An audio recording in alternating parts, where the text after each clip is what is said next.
Bonjour à tous et bienvenue dans ce 13h dont voici les titres.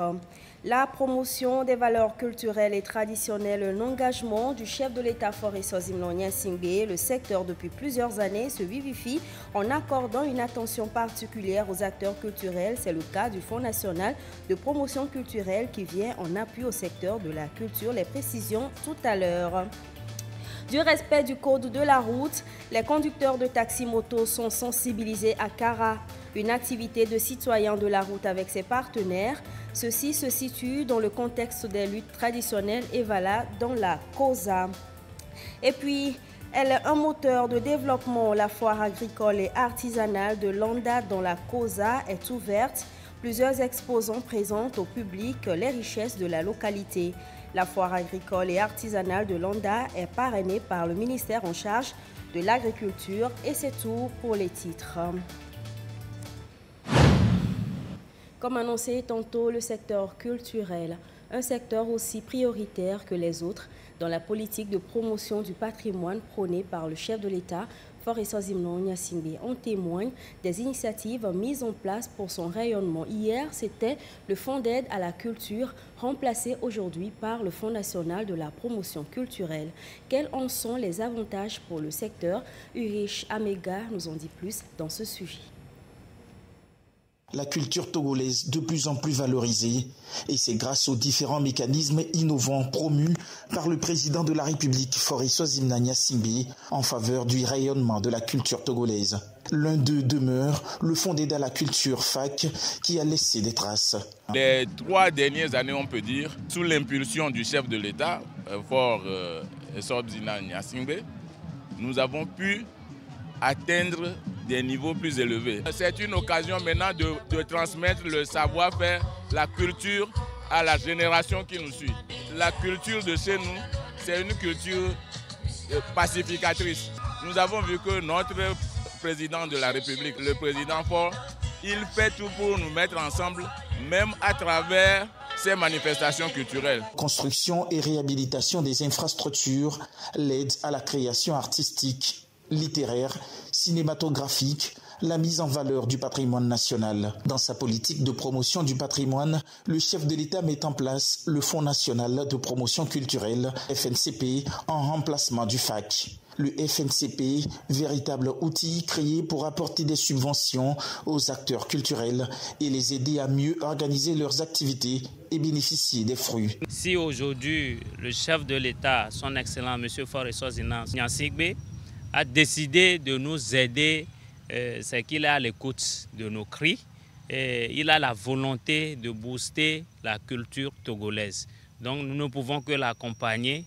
Nous voulons profiter pour le remercier et lui dire que nous sommes disponibles à travailler avec notre volonté, à bien travailler surtout pour faire valoir ce fonds et l'utiliser comme cela se doit. L'idée nourrie est d'accompagner financièrement les projets artistiques et culturels. La nouvelle initiative épouse l'ambition du président de la République de valoriser tous les produits du terroir et de donner davantage d'élan à des industries culturelles du Togo, de booster les potentialités culturelles pour un développement social, économique, pérenne et inclusif. Avec cette transformation, le renforcement de la chaîne de valeur culturelle à travers la professionnalisation du secteur est en marche vers l'émergence de véritables industries créatives, sources de richesse et d'emplois. Parlons toujours culture. Les Evala se poursuivent avec les demi-finales hier dimanche dans le canton de Chichao. Les lutteurs de Fatou ont affronté ceux de Bou sur le terrain de Kazangabio.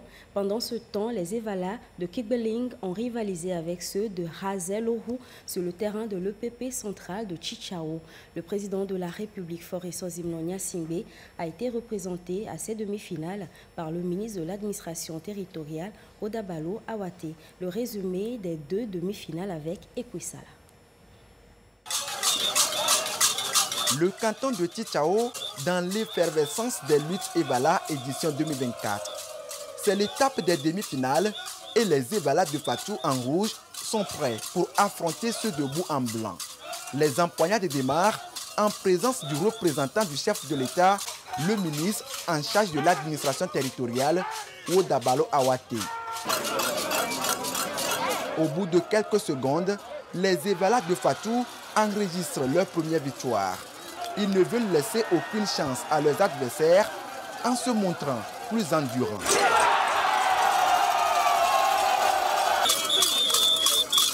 Les lutteurs debout de leur côté n'ont pas voulu lâcher prise. Ils font alors appel à des tactiques pour prendre le dessus.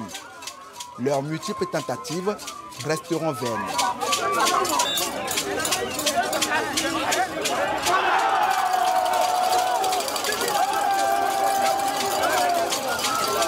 Les Evala de Fatou maintiennent le cap de leur endurance et viennent à bout des Evala debout avec un score de 27 points contre 15.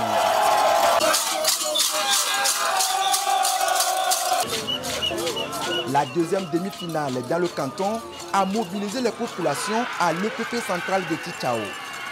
Ici, les empoignades ont mis aux prises les Evala de Kigbeling en vert et ceux de Hazelou en bleu.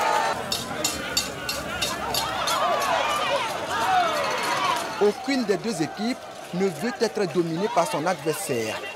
Chacune fait recours à ses stratégies.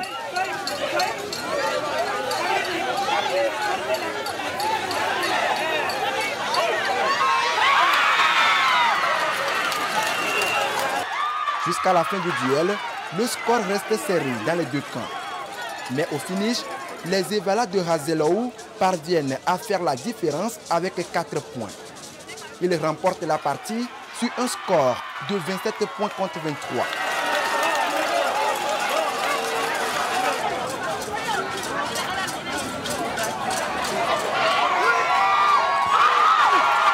La finale dans le canton de Tichao est prévue pour ce lundi. Elle va opposer les Evala de la coalition Fatoubou et ceux de Kigbeling, Hazelou. Et justement, la finale de Tichao se déroule en présence du chef de l'État aujourd'hui. Coalition Fatoubou contre Kigbeling, Hazelou sur le terrain cantonal de Kazenda. Habituellement, dans les arènes, les Evala luttent par catégorie d'âge d'initiation. Mais le canton de Tichao fait exception.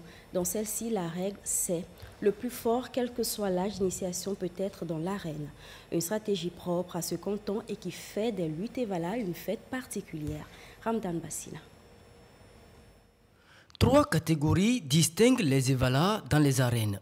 La première, la deuxième et la troisième année. C'est dans cet ordre que très souvent se déroulent les luttes en pays kabyé. Exception faite dans le canton de Tichao.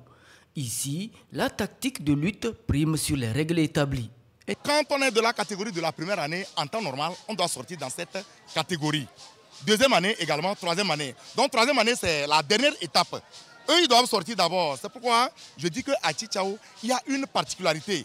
Toi, évalue de la première année, quand tu te sens apte, tu peux sortir dans le premier rang et terrasser quelqu'un de la troisième année.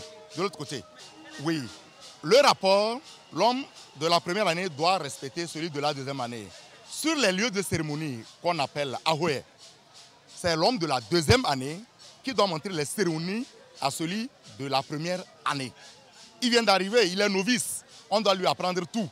Donc, ce dernier, celui de la première année, lui doit respect et obéissance sur les lieux de cérémonie, même dans les arènes de lutte. Cette exception, c'est aussi pour des nécessités de respect de la hiérarchie au sein des lutteurs, ce qui permet aussi de se tailler une place au sein de la société. Et tout commence dans les couvents. En 2025, par exemple, quand on va faire Pondona, ceux qui sont en train de lutter cette année, il y a certains qui vont finir, cette année, ils vont faire la troisième année. L'année prochaine, ils ne vont plus lutter. Pendant ce temps, certains sont en train de faire la deuxième année en 2024. En 2025, eux, ils vont faire la troisième année et ils vont finir. Dans la société, quand il y a partage ou quand il s'agira d'une position donnée dans la société, ceux qui sont en train de faire leur deuxième année, aujourd'hui, savent que j'ai mes aînés. Quand bien même, nous allons faire le même quinquennat en 2025, ceux-ci me dépassent en âge. Je dois les laisser passer. S'il faut choisir, s'il y a un partage, il faut choisir. Ceux-là doivent choisir avant moi. La diversité culturelle dans les différents cantons, c'est ce qui fait la beauté des luttes Evala. Mieux comprendre les luttes pour plus les apprécier, c'est la recommandation. Et dans le processus d'initiation du jeune en pays kabyais, la femme épouse et mère joue un rôle important. Au-delà de la cuisine, elle intervient à plusieurs niveaux. Découvrons-le dans ce dossier de Christine Péchikiaoudé. L'initiation de l'Evalo, ce processus d'intégration du jeune demande la participation de la femme à certains niveaux. D'abord, l'homme doit aller voir les oncles de la femme. Vous voyez que la femme joue déjà un rôle, même sur les lieux de cérémonie, qu'on appelle Ahoué. La nuit, la veille, chez nous à Tchitchao par exemple, c'est le samedi à partir de 19h, on commence les cérémonies. Les femmes sont là. Quand les hommes entonnent les chansons, les hommes chantent, les femmes sont là, elles reprennent. La préparation de la boisson, ce sont les femmes naturellement.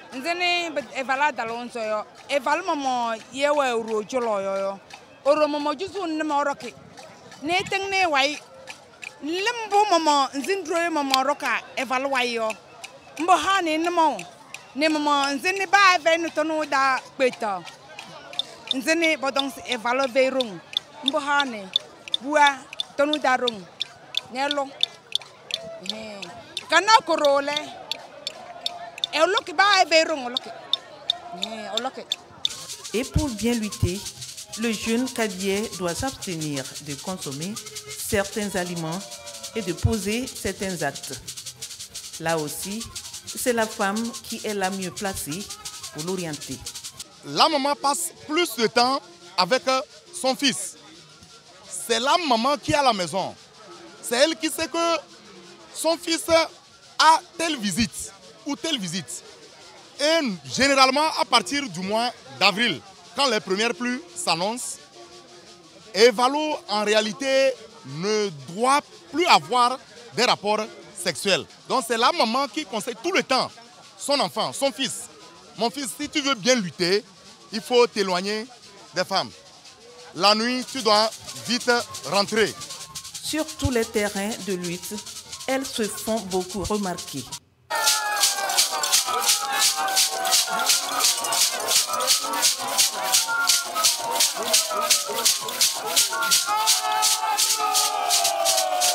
Au-delà de ce rôle de supporter, les femmes véhiculent des messages qui participent à corriger des tares dans la société.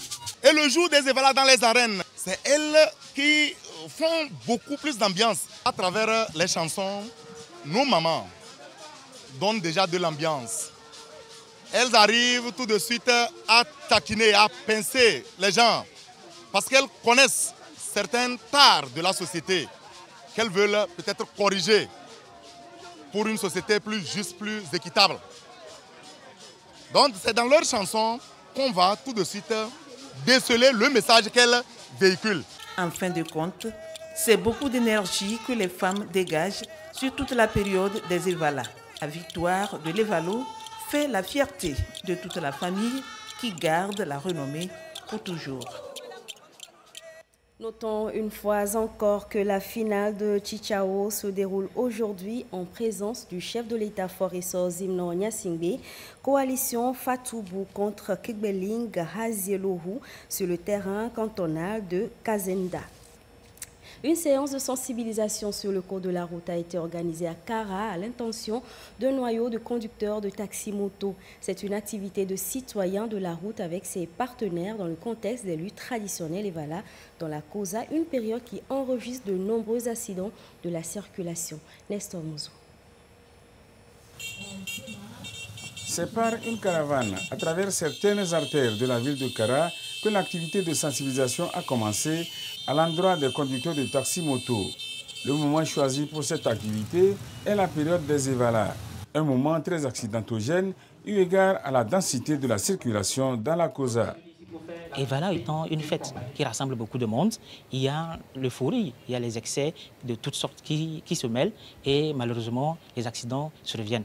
Et donc l'ensemble des partenaires citoyens de la route, l'émission phare de la télévision togolaise qui parle des questions de sécurité routière et de civisme, ont voulu initier une rencontre de sensibilisation à l'endroit des premières victimes des accidents de la circulation qui sont les motocyclistes. Le port du casque, ce n'est pas pour les beaux yeux ou par peur de la répression policière, c'est juste pour nous protéger nous-mêmes citoyens.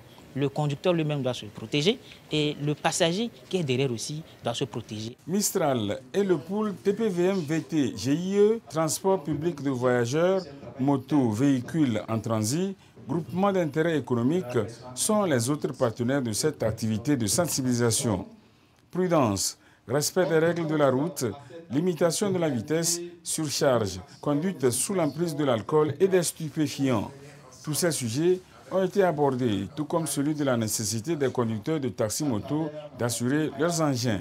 Nous avions jugé nécessaire de nous joindre à l'émission Citoyens de la route pour mener une campagne de sensibilisation à l'endroit des conducteurs de taxi-moto et les amener à comprendre l'importance de l'assurance responsabilité civile automobile afin que la prise en charge des victimes soit réelle pour réduire la perte de vie en cas d'accident.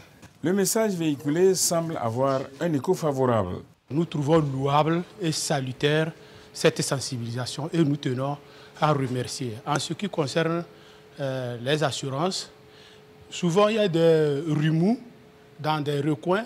Je crois que cette sensibilisation est venue ouvrir les zones d'ombre par rapport aux assureurs. C'est un noyau qui vient d'être formé. Les participants ont été conviés à servir de relais auprès des autres conducteurs de taxi-moto afin que le message fasse tache d'huile. Parlons changement climatique. L'Afrique de l'Ouest dispose de terres arables. Mais malgré cela, elle fait face à une menace d'insécurité alimentaire, conséquence directe des changements climatiques. Quelle solution faut-il trouver à cette problématique pour le bon rendement agricole? Les commissaires en charge de l'environnement et de l'agriculture de la commission de la CEDEAO en ont parlé le samedi dernier avec les parlementaires de la communauté. Urichamika. D'ici à 2030, la production agricole en Afrique de l'Ouest pourrait connaître une baisse de 6% due à la hausse de la température induite par les effets du réchauffement climatique à la base des sécheresses intenses et des précipitations imprévisibles. Les denrées de première nécessité telles que le maïs, le mil et le sorgho sont plus concernés, alors que l'agriculture représente plus de 30% du produit intérieur brut de la région et fait vivre près de 60% de sa population rurale. Les commissaires de la CEDEAO en charge de l'environnement, de l'agriculture et les parlementaires tentent de trouver une solution. L'idée, c'est que les parlementaires puissent faire le plaidoyer au niveau national. Ce sont les élus du peuple. Et aujourd'hui, ce sont les agriculteurs qui subissent la réalité des changements climatiques. Donc l'idée aujourd'hui, c'est de pouvoir sonner l'alarme et leur dire que la situation est critique. Il faudrait qu'ils puissent, dans chaque pays, il y a les prévisions saisonnières, les prévisions agrométéorologiques, qui permettent de pouvoir situer les agriculteurs si le début des saisons, si la saison sera, il va y avoir de la pluie, à quand la saison des pluies va commencer, de sorte à pouvoir guider les agriculteurs dans quelle période ils doivent pouvoir commencer leur culture. Il est clair que la région est face à un risque d'aggravation de l'insécurité alimentaire si rien n'est fait. La Banque africaine de développement BAD annonce déjà une réduction potentielle du PIB de l'Afrique de l'Ouest de 30% d'ici à 2050 au regard du phénomène. Les États africains doivent réagir. Qu'il y ait une synergie d'action entre la commission agriculture du Parlement de la CEDEAO et nos parlements nationaux, surtout que au sein de nos parlements nationaux, il y a plusieurs réseaux. Nous savons que le richissime hors d'affaires Dangote a une usine de production d'engrais. Mais mon pays, le Bénin, qui est un pays frontalier au Nigeria, n'arrive pas à acheter l'engrais au Nigeria et va loin pour acheter. Il faut que le Parlement trouve, même s'il faut imposer un système, bien que ce soit un industriel, un système de quotas, pour permettre à Dangote de vendre aux autres pays. On a pris l'engagement à Malabo d'accorder 10% des dépenses publiques au secteur agricole, mais on se rend compte que les pays ont visiblement un peu de difficultés à régler, à pouvoir atteindre cet indicateur quand même assez clé pour être sûr que l'agriculture est au cœur quand même de la création de richesse, de la création d'emplois, de la création d'assez de nourriture. On a besoin d'investissement dans la maîtrise de l'eau. Heureusement, on est la seule région où on continue de prier pour qu'il pleuve. Alors qu'aujourd'hui, partout ailleurs, même les pays désertiques arrivent quand même à maîtriser l'eau pour produire tout au long de l'année. On a le potentiel, on a les ressources pour ça. Il faudrait qu'on ait plus d'engagement dans ce sens-là, qu'il y ait une priorité à la maîtrise de l'eau, à quand même faire des aménagements assez conséquents pour permettre aux agriculteurs quand même de produire tout au long de l'année, qu'on puisse récolter tout au long de l'année. En 2023, les rendements des cultures de base ont diminué de 20% dans certaines zones en raison des précipitations irrégulières et de l'augmentation des températures. Il s'agit donc de répondre à une urgence, un défi régional, pouvoir nourrir les 400 millions d'habitants de l'Afrique de l'Ouest. Pendant ce temps, l'on valorise les produits de la terre ici à travers la foire agricole et artisanale de Landa dans la Kosa qui s'est ouverte le samedi dernier. Plusieurs exposants présentent au public les richesses de la localité. Cette foire se veut un moteur de développement. Elle est parrainée par le ministère de l'Agriculture, de l'Élevage et du Développement rural. Ramdan Bassina. Le secteur de l'artisanat est un maillon important de l'économie nationale. À Landa, dans la Kosa, il a toute sa place à cette foire qui lui est consacrée. Dame Feteyou et Sohanam ne rateraient pour rien cette foire. Depuis 3 ans, elle fabrique et expose sur place ses sacs à base de nattes. J'ai commencé le travail en 2021. J'ai suivi la formation à Ketao. Par jour, je fais les sacs de 10 à 15. Je me promène dans des marchés, farine de Kouméa, Landa ici et à Kassoua aussi, au Bénin. L'année passée, j'ai gagné au moins quelque chose. C'est pour ça, cette année, j'ai appris. Je me suis dit, je vais revenir voir comment ça va se faire. À travers cette fabrication, j'arrive au moins à nourrir mes enfants, payer aussi des produits pour les enfants. La 4e édition de la foire agricole et artisanale de Landa, qui se tient jusqu'au 21 juillet, est un rendez-vous d'exposition-vente et une opportunité d'affaires. Les organisateurs entendent ainsi apporter leur pierre à la politique nationale de valorisation de l'artisan et de son art. Le canton de Landa regorge beaucoup de potentialités en matière de produits agricoles et artisanaux. Donc pour pérenniser et faire valoir ces produits, nous avons créé une foire agricole et artisanale de Landa. Cette année, nous avons plus de 155 exposants. Nous avons amélioré cette foire en produisant des emballages. C'est pour lutter, pour être sur le plan international. Un petit tour à la foire de Landa et vous y trouverez du Made in Togo, des richesses du terroir. La 4e édition est parrainée par le ministère de l'Agriculture, de l'Élevage et du Développement rural. Et toujours dans ce contexte, dans la région centrale, le projet Mikago relatif au renforcement des agriculteurs dans leurs efforts de production et l'appui aux femmes dans la collecte et la transformation des noix de karité prend fin en décembre prochain. Les partenaires sur le terrain évaluent la mise en œuvre du projet qui pourrait s'étendre aux autres communautés. Désiré Aloy. L'ONG GEVAPAF et Vétérinaires sans frontières, au travers du projet Mikago mis en œuvre depuis 2021, a agi dans plusieurs communautés dans la région centrale. Des kits de collecte et de transformation de noix de karité ont été remis aux coopératives pour améliorer leurs efforts de production. Nous avons beaucoup d'intérêt sur ça parce que nous avons récolté, vendre et trouver de l'argent. Et ça nous a beaucoup aidé dans nos familles. Les apiculteurs sont aussi renforcés. À Kadial-Kadi, le projet Mikago a changé le quotidien des apiculteurs. Ça nous a aidé à scolariser nos enfants, à avoir des jolis bâtiments. Je remercie le projet Mikago pour son bienfait. On est venu pour qu'ils prennent contact et écouter les femmes et regarder tout ce qu'elles font comme activité qui puisse améliorer leurs conditions de vie. On est très satisfait de le constater. Vous voyez que sur le plan organisationnel, elles sont très bien. Et au niveau des activités, que ce soit dans l'apiculture comme dans la collecte et la transformation du beurre de karité, elles sont présentes partout. Voilà, c'est l'économie locale qui s'installe comme ça. En décembre 2024, le projet prolongé de 12 mois prend officiellement fin. Les partenaires sur le terrain pour apprécier sa mise en œuvre.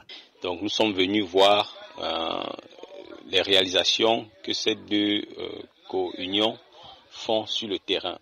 C'est le fruit de l'accompagnement de l'ONG GEVAPAF et de Vétérinaires sans frontières suisses grâce au financement de la coopération suisse et la CEDEAO et d'autres acteurs. Ces coopératives sont sur la bonne voie. Le Togo, avec le soutien de ses partenaires, œuvre pour faire reculer la pauvreté. Au travers des projets et programmes, les objectifs du jour au jour sont atteints. Les coopératives Teouvema, Numouedou, Ouedou, respectivement, Akeriade, Titibé et Sessako l'illustrent bien.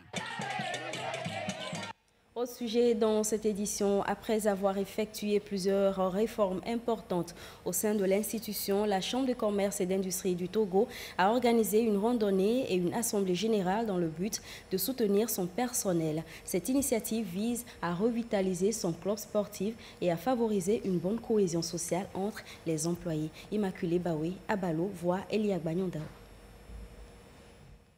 C'est le clou des réformes à la Chambre de commerce et d'industrie du Togo. Une randonnée, la marche d'une délégation spéciale dans les montagnes à la cascade de Tiko à Sogadjedji dans la préfecture de Kbélé. La Chambre de commerce et d'industrie du Togo réhabilite son club sportif. Après la randonnée à la cascade, le personnel de la CCI Togo et la présidente se réunissent pour une assemblée générale à Kpalimé dans le cadre de cette réhabilitation. L'adoption des statuts cède la place aux élections pour élire le nouveau bureau du club sportif. Il est composé de 5 membres. Le sport étant une activité qui crée de la cohésion, qui crée de l'entente entre le personnel, avec le dynamisme de la réalité, la volonté vraiment de conduire le personnel dans une certaine cohésion permanente. Et nos ambitions, c'est de pouvoir amener l'ensemble du personnel à s'intéresser aux activités sportives. Nous allons d'abord demander qu'on puisse nous abonner peut-être à un centre sportif pour que de temps en temps, qu'on puisse se retrouver et qu'on puisse faire le sport ensemble, en groupe, pour non seulement notre santé, mais notre santé mentale, physique, et qu'on puisse donner un rendement plus élevé. Selon la présidente de la Chambre de commerce et d'industrie du Togo, il existe un fort lien entre le sport et le secteur privé. Et cette réhabilitation du club sportif est bienvenue. Le sport, c'est un élément de bien-être. C'est la santé. Qu'on soit du privé ou du public, que ce soit en famille ou au niveau du travail, nous devons nous organiser pour avoir un bout de temps pour notre bien-être et donc faire le sport. Donc forcément, entre le privé et le sport, il y a un lien. Parce que pour mener des activités privées, il faut avoir la santé. C'est un élément qui permet de ramener pas mal de business à tous les niveaux. Depuis 2001, la délégation spéciale de la Chambre de commerce et d'industrie du Togo a reçu une mission, celle de réformer l'institution pour plus de rentabilité. Activité sportive toujours, mais cette fois-ci à l'université de Kara. Et c'est dans le contexte de la célébration du 20e anniversaire de la création de l'institution. Il a été joué un match de football et un de basketball. Nestor Mouzou. L'université de Kara continue de dérouler son programme marquant les 20 ans de sa création. Sont inscrites aussi au programme des activités sportives. À l'affiche, un match de basketball et un match de football. Se sont rencontrés en basketball l'équipe de l'université de Kara et le club basketball Kara. Le match a tourné à l'avantage du club basketball Kara qui a battu son adversaire sur le score de 38 points contre 26. Du côté du football, c'est une sélection des étudiants de l'université de Kara qui s'est expliquée avec une sélection des enseignants et du personnel administratif de la même institution. La rencontre a mis du temps pour révéler le vainqueur. À la fin, ce sont les étudiants qui se sont imposés par le score d'1-0. Pour les responsables universitaires, il est important d'associer les activités sportives aux autres manifestations du jubilé de porcelaine de l'institution. Inscrire ces activités, c'est permettre, au-delà des activités pédagogiques qui se déroulent sur le campus, permettre à la communauté universitaire de faire autre chose que de la pédagogie. Donc les activités sportives sont importantes dans la vie de l'homme et c'est le cas également au niveau du campus pour la communauté universitaire. D'où l'idée de mettre en place ces deux matchs-là pour permettre à la communauté universitaire de pouvoir se divertir et de pouvoir partager, puisque c'est un cadre de partage également, une activité sportive. Les deux équipes victorieuses sont reparties avec les coupes mises en jeu. Pour accompagner l'Université de Kara dans la célébration de son anniversaire, le ministère des Sports et des Loisirs lui a fait don de matériel sportif. Il s'agit de jeux de maillots et de ballons. Et pour finir, les résultats du loto diamant du 15 juillet 2024, tirage numéro 1221. Il s'agit des numéros 68, 71, 54, 89, 53. Je répète, les numéros 68, 71, 54, 89, 53. Et ceci referme cette édition. Merci à vous qui nous aviez suivis. Très bon suivi de nos programmes.